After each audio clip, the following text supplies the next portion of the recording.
ठीक है, लिखा हुआ है बस छोड़ो, आप क्या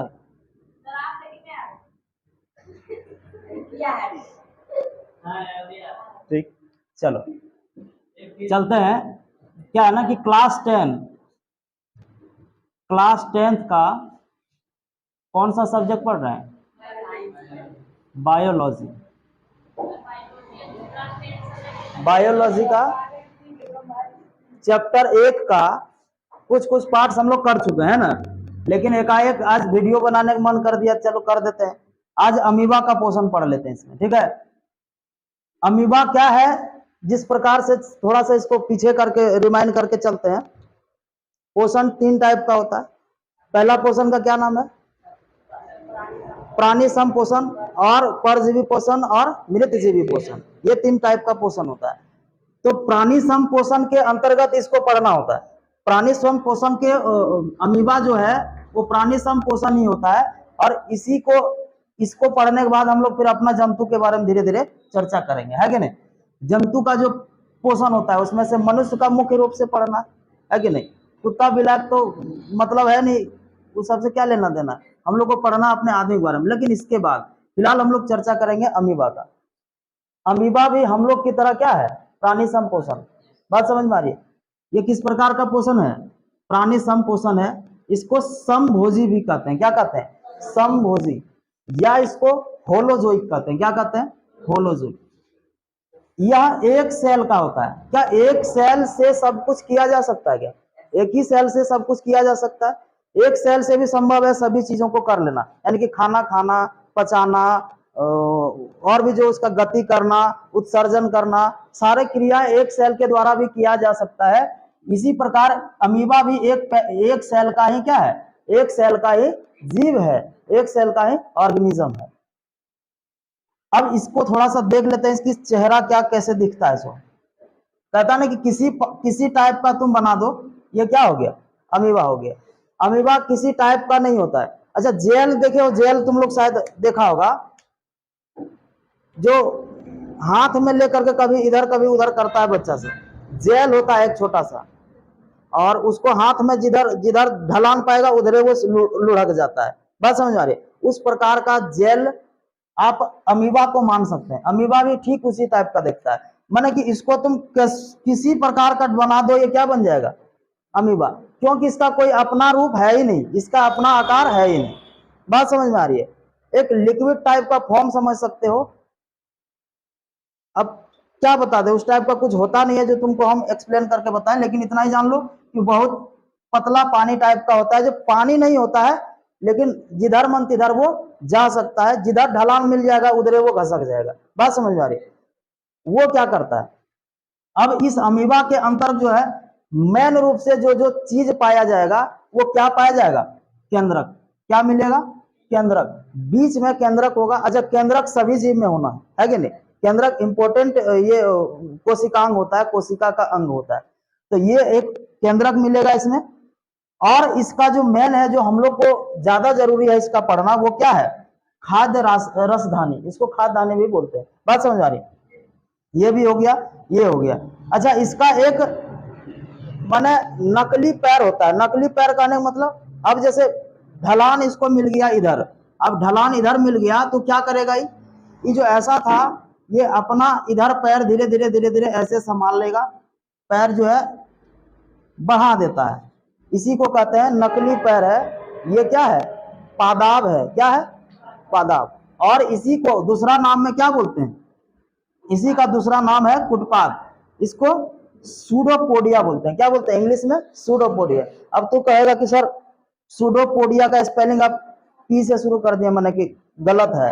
तो सूडोपोडिया का स्पेलिंग पी से ही शुरू होता है। ये अंग्रेजों का अपना हिसाब किताब है, काहे करता है काहे जोड़ता है वही जाने।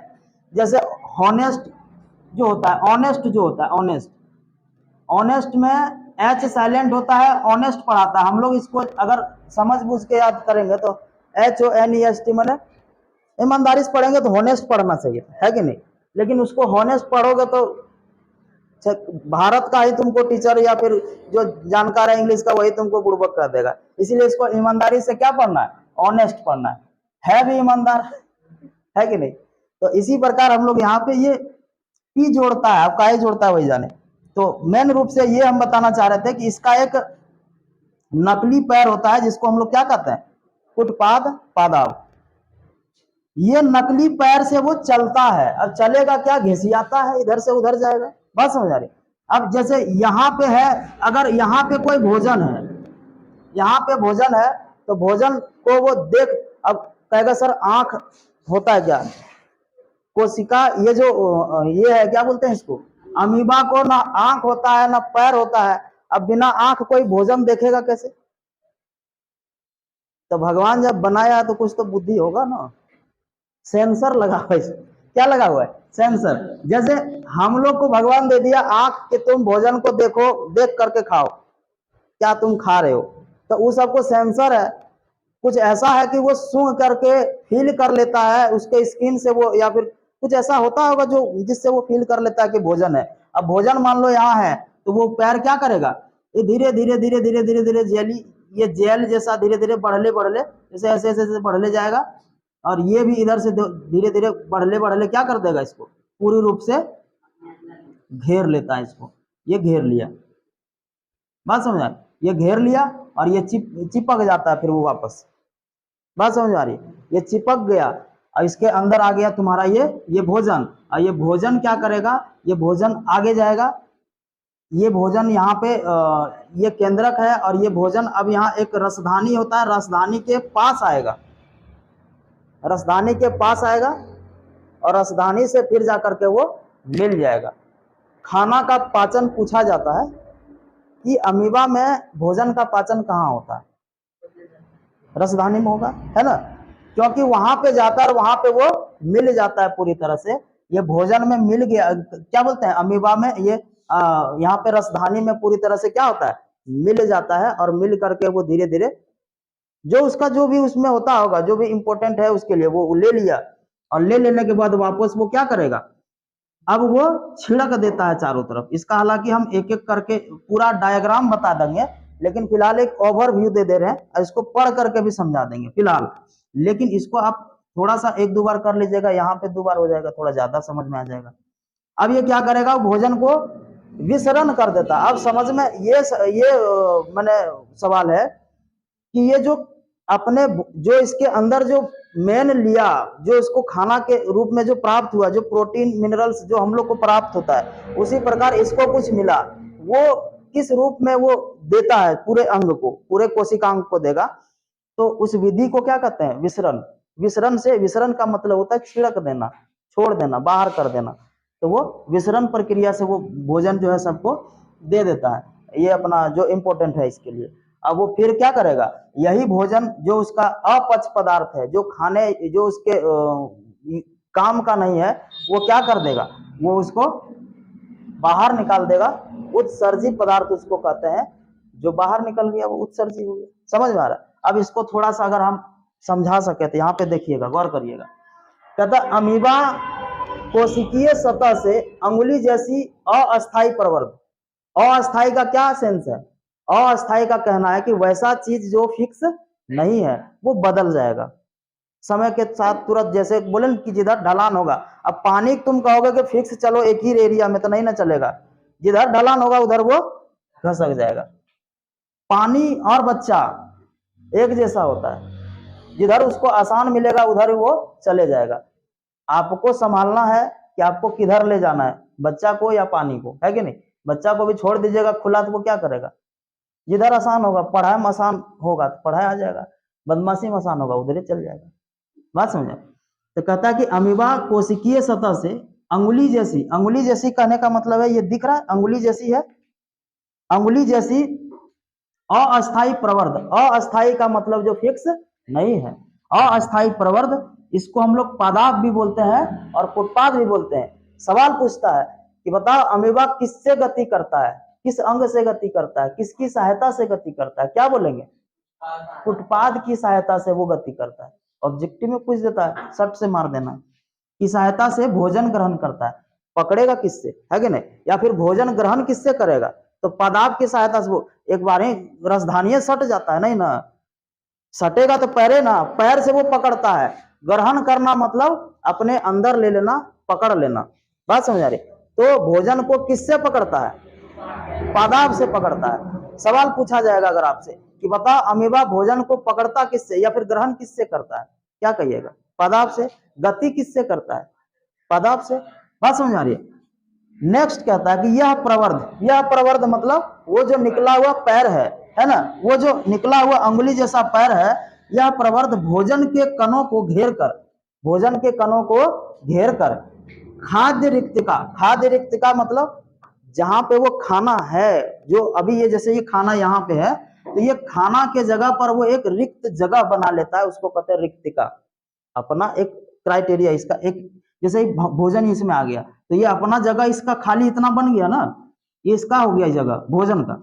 खाद्य रिक्तिका बनाते हैं। खाद्य रिक्तिका के अंदर जटिल पदार्थ का कहने का मतलब, जैसे तुम रसगुल्ला खाया तो रसगुल्ले तुम्हारा शरीर को अगर चाहिए तो बाहरों थाप लेगा तो रसगुल्ला लग जाएगा ना, नहीं ना लगेगा।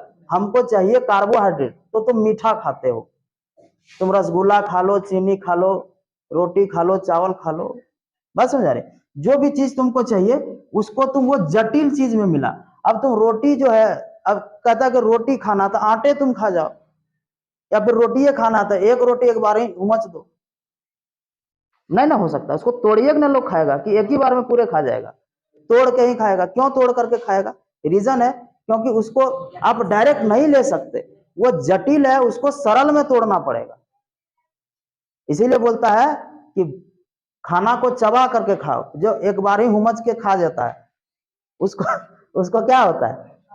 उसको साथे साथ दवाई भी लेना पड़ता है, पाचक। खाना तो एक बार ही हुमच दिया तो पाचक साथे खाओ, हाँ चलेगा। तो जटिल पदार्थ से वो किसमें टूटेगा? सरल पदार्थ में।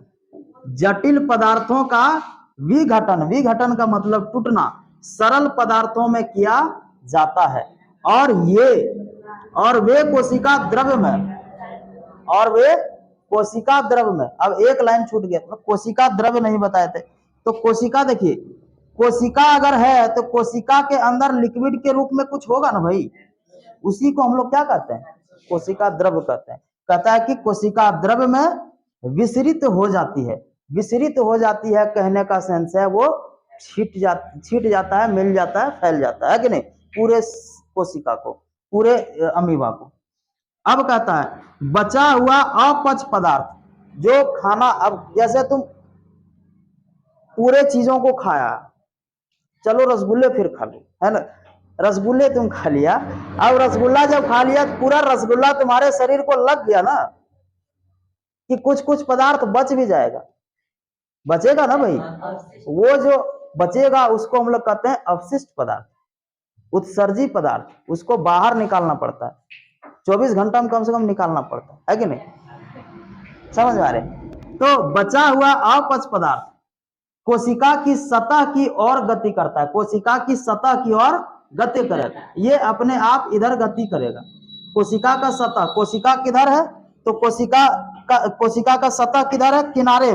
किनारे में। अच्छा इधरे की ना, केन्हो किधरो वो चले जाएगा, हाँ जिधर उसको आसान हो जाए।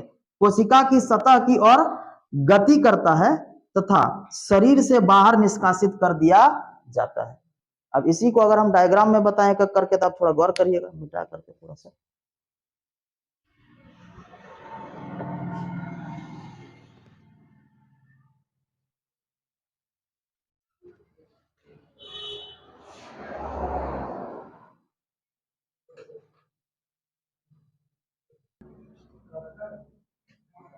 देखो, तो सबसे पहले क्या होगा, आप इसका एक बार और बायोडाटा ले लो, है कि नहीं। बीच में केंद्रक होगा, रसधानी होगा, और ये कोशिका द्रव्य होगा। क्या होगा? कोशिका द्रव्य।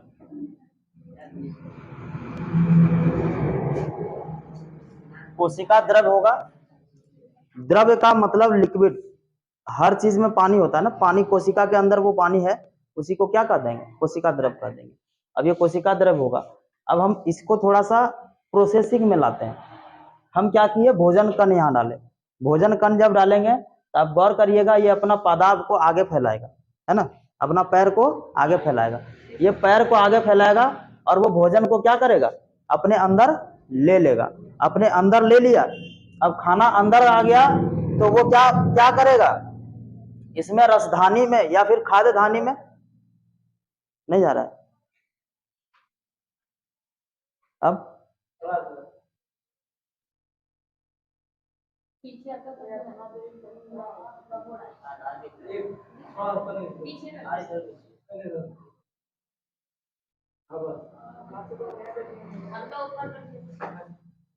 अच्छा एडजस्ट करो ना, जो फिर कल से देखते हैं। देखो तो ये रसधानी से क्या करेगा, खाद्य धानी रसधानी एक ही चीज है, उससे जाकर के वो सटेगा और वो क्या करेगा, भोजन का पाचन कर देगा। भोजन का पाचन हो गया पूर्ण रूप से।